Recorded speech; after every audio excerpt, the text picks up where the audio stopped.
My God, the internet has officially lost its mind. Explosive new tea just dropped about Erica Kirk's shady past, and people cannot believe what they're hearing. But honey, that's just the appetizer, because what's coming next? It's wild. According to reports flying everywhere, Charlie Kirk's own parents allegedly couldn't stand Erica from day one. They supposedly begged him not to marry her, warning he was being fooled by her picture-perfect act. And now, fans are digging through old clips like detectives with magnifying glasses, connecting dots no one saw coming. One resurfaced video from Charlie's Medal of Freedom ceremony has gone viral again, and the tension, oh, you can feel it through the screen. Erica and Charlie's parents stand like total strangers. Not a smile, not a word, not even eye contact. The air looks icy, like you could slice it with a knife. But wait, that's nothing compared to what came next. A shocking new theory claims Erica allegedly received a massive $350,000 bank transfer just weeks before Charlie's tragic death. And here's the kicker. She was spotted meeting two mysterious figures around the same time. The internet? It went full-on detective mode. People everywhere are connecting receipts, timelines, bank rumors, painting a jaw-dropping picture that feels straight out of a true crime documentary. Were Charlie's parents right about Erica all along? Is there truth buried beneath these rumors? Or are we just spiraling down another social media rabbit hole? Grab your popcorn, because things are about to explode. I forgive him. Nothing is changing, but I want to preface, we're not awkward. We're not like weird. We're not crit. We're not going to be tweeting as if it's him. That's tone deaf and really disturbing. Because we're diving deep into every single receipt, rumor, and shocking connection that's got the internet on fire. It's been over a month since Charlie Kirk's sudden, heartbreaking death, but the theories just keep coming, and each one is crazier than the last. What started as a tragedy has now turned into one of the wildest mysteries online, and right at the center of it all, Erica Kirk. No matter which thread you pull, which clip you watch, or which Reddit post you read, her name always pops up. TikTok deep dives, cryptic tweets, endless YouTube breakdowns, she's everywhere. Before all this chaos, Charlie and Erica looked like the perfect Christian conservative power couple united by faith, purpose, and picture-perfect Instagram devotion. Their love story was influencer gold. It all started back in 2018 under what seemed like totally innocent circumstances. Erica Framb, former Miss Arizona USA, podcast host, and loud advocate for conservative Christian values, crossed paths with the confident, spotlight-loving Charlie Kirk, founder of Turning Point USA. He was searching for new on-camera talent. But what happened next? Let's just say professionalism went right out the window. In a 2023 Instagram post, Erica turned the moment into a movie scene. She wrote, 5 years ago today, we sat inside Bill's Burgers in NYC. Between banter about theology, philosophy, and politics, you paused, looked at me, and said, "I'm going to date you." Fans melted. It sounded like something out of a Hallmark script, two believers bonding over God and deep ideas in New York City. Absolute tragedy. Rest in peace, Charlie Kirk. This is the U.S. People are free to share their opinions, no matter how much somebody disagrees. Within a year, they were inseparable. Their chemistry radiated on camera, and Charlie himself confirmed the story in a sweet video clip shared just days before his death. He smiled lovingly as he retold the story for their little girl. It started as a job interview, and then I realized Mama was beautiful, smart, elegant, and Christ-like.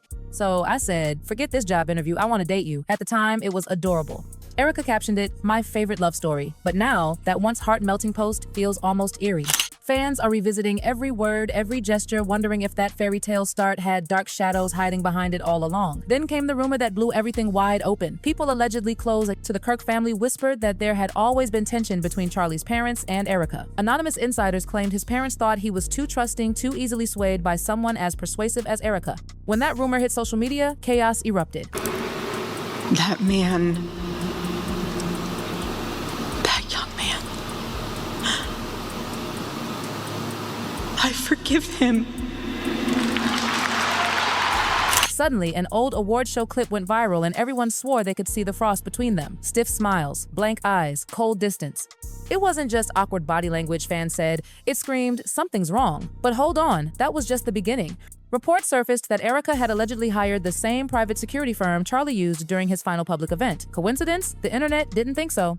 That detail sparked a wildfire of theories about loyalty, betrayal, and who really knew what. Then came the jaw-dropping twist, that mysterious $350,000 transfer just weeks before his death. The company allegedly behind it shut down days later, vanishing without a song. Trace. Fans called it too convenient. Within hours, Reddit threads, TikTok timelines, and YouTube breakdowns erupted. People were comparing screenshots, digging into financial data, and analyzing Erica's every interview for signs of guilt. It felt like the internet had turned into a giant courtroom and Erica was on trial. The weirdest part? Silence. Neither Erica nor anyone from Turning Point USA stepped up to deny anything. No statement, no clarification, nothing. And on the internet, silence often sounds like guilt. From there, things only spiraled faster. Some claimed the payment was linked to a political consulting firm with deep donor ties to Turning Point. Others said the company specialized in international strategic communications, a fancy phrase for propaganda management. And since it vanished right after the payment, people's imaginations ran wild. Then things got even stranger. Just 3 weeks before Charlie's death, Erica reportedly canceled a major women's faith conference she'd been set to headline, no explanation. 10 days later, she was spotted at a private dinner at the Ritz-Carlton Phoenix with 2 unidentified guests. Witnesses said she looked stressed, constantly checking her phone, barely touching her food, and leaving abruptly before dessert. When you pair that with the suspicious timing of that $350K rumor, girl, this is straight up Netflix documentary material. That's when things took a turn no one could have predicted. A former Turning Point USA staffer suddenly went viral, claiming he'd witnessed Erica and Charlie in a heated argument just days before the tragedy. According to him, it wasn't some petty fight. She was furious, pacing back and forth while Charlie kept saying, "You're not gonna ruin this for me." That quote spread like wildfire. Fans went back to old podcasts and interviews, freezing every frame, searching for clues they'd missed. One resurfaced clip showed Erica cutting Charlie off mid-sentence during a talk about marriage and faith, her smile tight, her tone sharp. At the time, it seemed harmless. Now, people see it differently. Was that irritation? Control? Then, internet detectives uncovered something chilling, a post Erica made just 2 days before Charlie's death. Sometimes endings are disguised as new beginnings. Back then, it looked like a motivational caption. But now, comment sections call it a warning. Meanwhile, a journalist digging into the security firm connection reported that the company refused comment and hung up mid-call. Hours later, he tweeted he was stepping away from the story for personal reasons. The tweet disappeared soon after. Fans flooded his replies. Are you safe? Did someone make you stop? Reddit moderators of a thread dedicated to the case then claimed their entire subreddit vanished overnight. Thousands of posts gone without explanation. Cue conspiracy meltdown. Some users yelled censorship. Others whispered that powerful people were scrambling to bury the truth. Through it all, Erica stayed silent. No interviews, no posts, no statements. Her last Instagram story? A black screen with the words, "The truth doesn't need to scream." That single line poured gasoline on an already raging fire. At that point, the internet was split clean down the middle. Half believed she was a grieving widow being hunted by conspiracy theorists. The other half swore she was hiding something dark.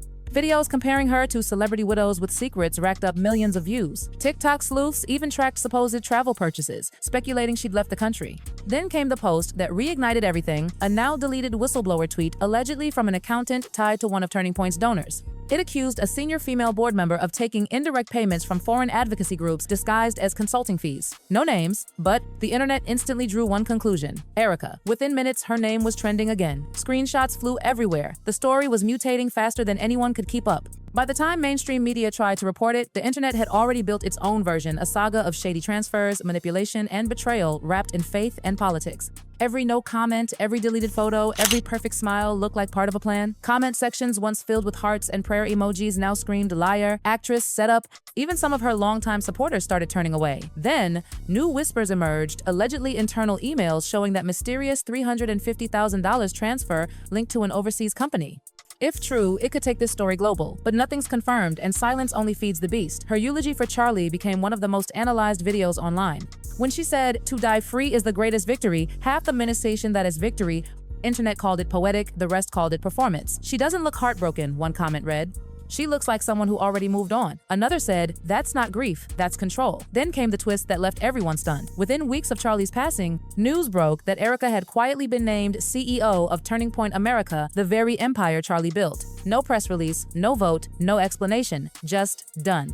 To skeptics, it felt like the ultimate red flag. You don't become CEO weeks after a funeral, one viral post said. That's not mourning, that's maneuvering. The transition was seamless, too seamless. No internal leaks, no reported objections. It was as if everything had been lined up perfectly before Charlie's death. That idea terrified people. Erica's image split in two. Half saw her as a resilient woman honoring her husband's legacy. The rest saw a master strategist pulling strings behind the mono woman, and every tangent honored mono. Curtain. She even earned a nickname online, the Widow Executive. It trended for 2 straight days. How did she rise so fast? Who approved it? And why was no one talking about it?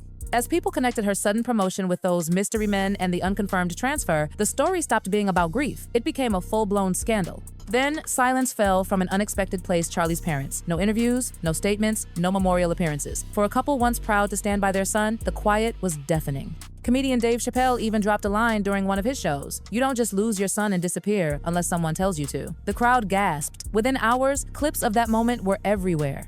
People wondered, did Dave know something, or was he just saying what everyone was afraid to ask?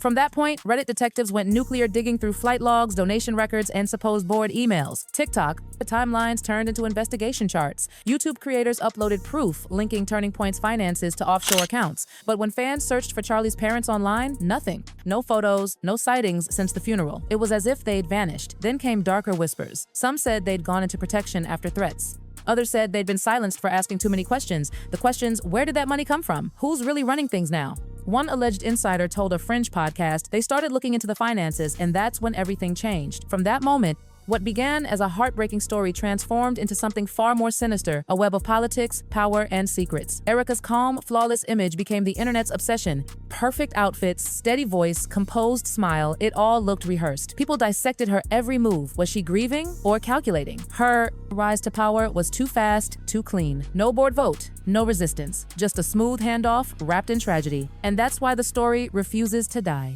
Because now, it's not just about love or loss. It's about power, silence, and the secrets that outlive the people who kept them. Every day, new screenshots surface. Every rumor spawns two more. And every unanswered question only deepens the mystery. So what's the truth? Was Erica a heartbroken widow holding her husband's legacy together, or the architect of something darker from the very beginning? No one knows for sure, but one thing's undeniable. This story has moved past grief and into legend where love, ambition, and suspicion collide in the most dangerous way possible. Until someone speaks, the internet won't stop digging. Because if even half of what's being said is true, this might go down as one of the darkest scandals the conservative world has ever seen.